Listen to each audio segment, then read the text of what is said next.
क्या दुनिया अब सचमुच एक महाविनाश की तरफ तेजी से बढ़ रही है? एक तरफ अमेरिका ने अपने नागरिकों को तुरंत मिडिल ईस्ट छोड़ने का अलर्ट जारी किया, तो दूसरी तरफ उसने एक ऐसी खौफनाक मिसाइल का टेस्ट कर लिया है जिसे डूम्सडे मिसाइल यानी कयामत लाने वाली मिसाइल कहा जाता है।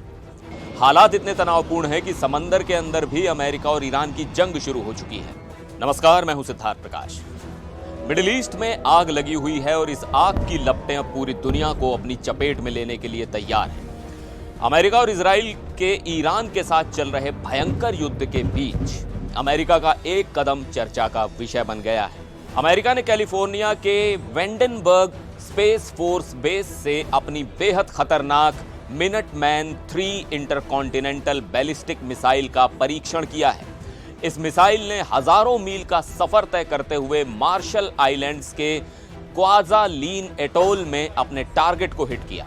अब आप सोच रहे होंगे कि इसे डूम्सडे मिसाइल क्यों कहते हैं। दरअसल ये एक परमाणु हथियार ले जाने में सक्षम मिसाइल है। इसकी मारक क्षमता 13,000 किलोमीटर है, जिसका सीधा मतलब यह है कि धरती का कोई भी कोना इसकी पहुंच से दूर नहीं है। यह अमेरिका की इकलौती ऐसी बैलिस्टिक मिसाइल है जिसे जमीन के अंदर साइलों में रखा जाता है। यह अपने साथ 3 अलग अलग वॉरहेड ले जा सकती है, जो अलग अलग दिशाओं में तबाही मचा सकते हैं। कहा जाता है कि अगर इस मिसाइल को कभी फायर किया गया तो इससे फैलने वाले रेडिएशन के कारण धरती इंसानों के रहने लायक नहीं बचेगी। हालांकि अमेरिकी एयरफोर्स का कहना है कि यह टेस्ट सालों पहले से तय था और इसका मौजूदा युद्ध से कोई लेना देना नहीं है। अब भले ही अमेरिका इसे एक रूटीन टेस्ट बता रहा हो, लेकिन इसकी टाइमिंग ने पूरी दुनिया के कान खड़े कर दिए हैं। यह टेस्ट ठीक उस वक्त हुआ है जब अमेरिका और इजराइल ने ईरान पर बड़ा हमला किया है।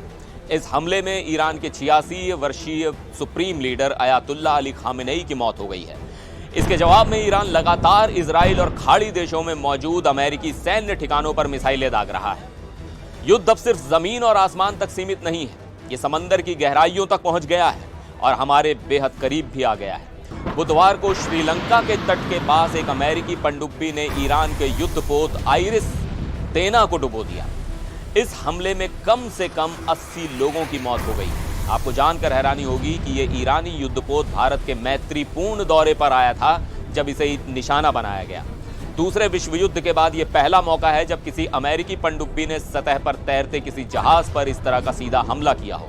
अमेरिकी रक्षा मंत्री पीट हेग्सेथ ने बयान दिया है कि उस ईरानी युद्धपोत को लगा था कि वो इंटरनेशनल वाटर में सुरक्षित है। अब सवाल यह है कि क्या ईरान अपने सुप्रीम लीडर की मौत और युद्धपोत के तबाह होने का कोई बड़ा बदला लेगा? क्या डूम्सडे मिसाइल का टेस्ट अमेरिका की तरफ से ईरान को दी गई एक सीधी और आखिरी चेतावनी है? इस पूरे मुद्दे पर आपकी क्या राय है, हमें कमेंट करके जरूर बताइएगा। फिर मिलेंगे एक और वीडियो में। देखते रहिए एनडीटीवी इंडिया।